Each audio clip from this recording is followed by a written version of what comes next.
Oh my goodness. Okay, you went off the deep end there as far as the sources you're quoting. Very simple. Daniel chapter 2, and you conceded to it.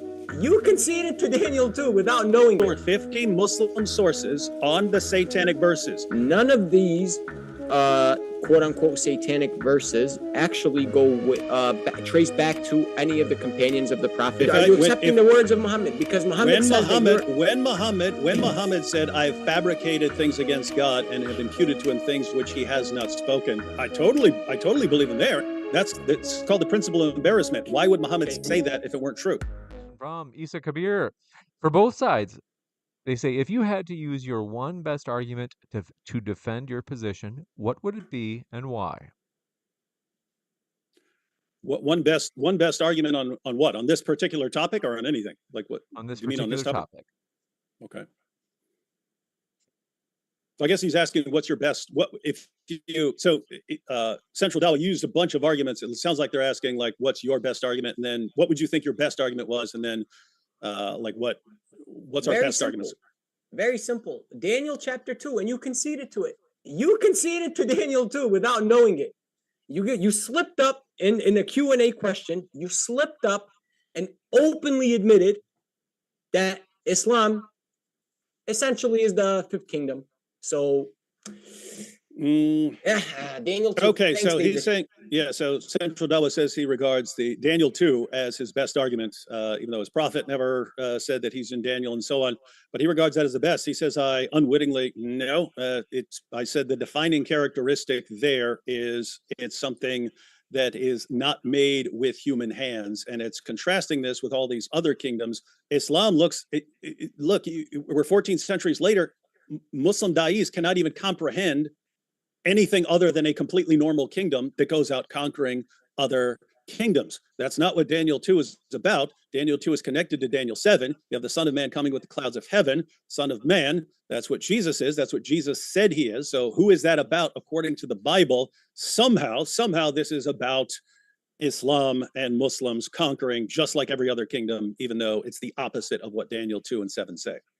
Yeah, so the Son of Man, okay, I don't get why you're clinging on to that. David, do you know what the Son of Man even means? Yeah. If you have Ezekiel, so you have Ezekiel. Anyone could call himself a son of man. I'm a son of man. You're a son of man. So on. When Jesus was going around, it was his favorite. It was Jesus' favorite title for himself. He called himself the Son of Man most frequently. No one's going to object if you call yourself the Son of Man. At his trial, when they asked him if he's the Messiah, the Son of the living God, he said, I am, and you will see the Son of Man coming with the clouds of heaven. And that is when they tore the robes and said, this is blasphemy. So anyone can be, all of us, we're all sons of men, unless we're daughters, but we're all sons of men. Jesus is a specific Son of Man who is a divine figure, and they regarded it as blasphemous. The people who understood the passage understood it as completely blasphemous for a person to claim to be the one coming with the clouds of heaven. Why? Because in the Old Testament, it's God who comes with the clouds. It's God who comes with the clouds. If you say, so that's confusing in Daniel 7. Why is there someone who's distinct from the Ancient of Days, and yet he's coming with the clouds? These are two divine figures, especially when he receives the service and worship that are due only to God. Who is this guy? And then Jesus says, oh yeah, that's me. And they say, oh, you got some problems right now. But then years later, you come in and say, hey, this stuff's about Muhammad. But David, why do you have? This, but I do have to, just because we have a ton of questions. Bro, he goes on a tangent. I can't even. Okay, I'll let you do it on the next one. Well, one thing is, but I want to give you a chance if you need more time. Do both of you feel like you've had a chance to give your best argument for your position on this particular topic? Central Dawah, if you have, like, for example, do you feel like you were able to? Yeah, I literally mentioned Daniel 2. And he clung on to the Son of Man, which is something that the church identified Jesus as the Son of Man later on in church history. This wasn't something that was viewed as early on in the church. And according to people like Professor Delbert Burkett, according to Rudolph Bultmann, he literally admits that Jesus didn't view himself as the son of, he was speaking of somebody else. Oh my goodness. Okay, you went off the deep end there as far as the sources you're quoting. Mark is according to almost everyone, our earliest gospel. You're talking well within the 1st century, and you have Mark 14. That's where Jesus identifies himself as the Son of Man. You can go to the book of Acts. Stephen identifies him as the Son of Man. You find it all over the place, Jesus being identified as the Son of Man. You can't just say, oh, Rudolf Bultmann says this. Rudolf Bultmann takes very little of this seriously. Doesn't take away from the fact that this arose later on in the church. It wasn't something. It's in the 1st century. What are you talking about? Give us the argument. Give us the evidence that that it arose. It wasn't in the 1st century. Give us the evidence. Give us your best evidence. Give us your best argument that it's not in the 1st century. Because we have the Gospel of Mark is indisputably 1st century. The Book of Acts indisputably 1st century. Jesus is the Son of Man all over the place. According to who? According to the New Testament, which we're quoting. Yeah, you have you do know you have church fathers that say your earliest gospel is Matthew. Are you throwing them under the bus? That's why I said most. That's why I said most. You do have a couple of people. Regardless. So which one is it, Matthew or Mark? Jesus is the Son of Man, regardless of where you go. Yeah, so which one is it? Matthew, Mark, Luke, John are all 1st century documents. Acts, Romans, Matthew, Mark, 1st Luke, and 2nd John are Corinthians 1st century. are all first. Yeah. This might be an opportunity to jump to the next one. We got Walrider says the Satanic Verses incident is one of the greatest dilemmas in Islam, since the Quran confirms that it occurred and thus proves he's a false prophet. Central, what are your thoughts? Yeah, so the problem with that is David tried to use that as an argument. Again, the issue here is none of these quote unquote satanic verses actually go trace back to any of the companions of the prophet. So you said Ibn Abbas was a companion. Yeah. Yeah, I have 7 sources on the Satanic Verses from Ibn Abbas. Yeah, we can have a debate on that if you'd like. Happy to do so. No problem. Set it up, James. So anyways, we can just quote, like, it's funny because David said, according to Muhammad, not a single eyewitness report.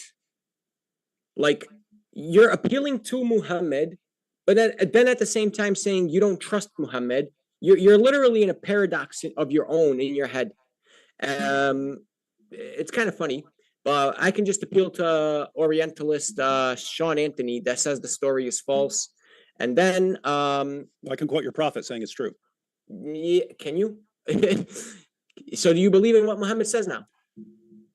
You're talking about 2 very different things. Are you accepting the words of Muhammad? Because Muhammad when Muhammad said, "I have fabricated things against God and have imputed to him things which he has not spoken," I totally believe him there. That's called the principle of embarrassment. Why would Muhammad say that if it weren't true?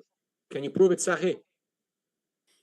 If you want to debate it, yeah, there are multiple. There are sahih narrations. Dude, read the book. Read the book. It's all in here. There are multiple sahih narrations. No, the hadith, the one you're quoting right now. Can you prove it sahih? Oh, that one? No, it's history about Tabari. If you want to throw Tabari under the bus, if you want to throw Ibn Abbas under the bus, it's Tabari hujjah upon me.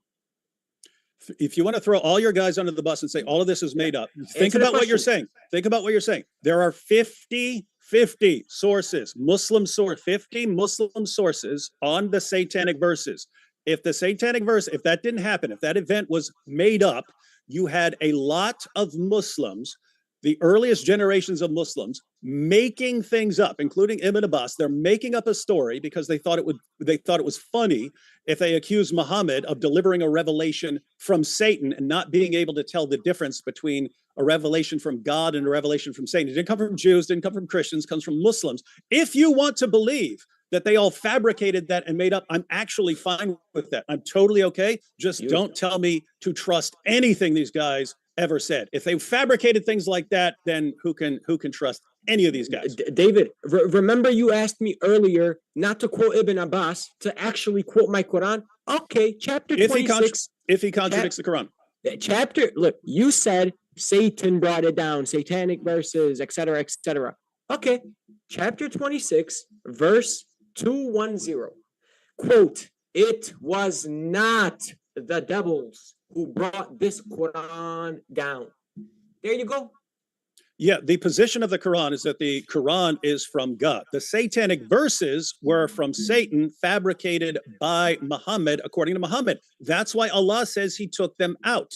That's what Surah 22, verse 52. That's about the satanic verses. He says Satan, yes, Satan slips things in with all the prophets and they deliver revelations from Satan, but Allah corrects it and establishes his. So yeah, what you supposedly have left in the Quran is the speech of Allah. But before Allah, yeah, the Quran that you have, according to the Quran, came from Allah via the. Oh, thank you. Yeah, that's not what we're talking about with the satanic verses that were put in there and then were taken out. They're taken out. So Allah fixed the mess. But the Quran I have right now came from Allah. Thank you for admitting. According to you, yeah. Good to jump to the next one.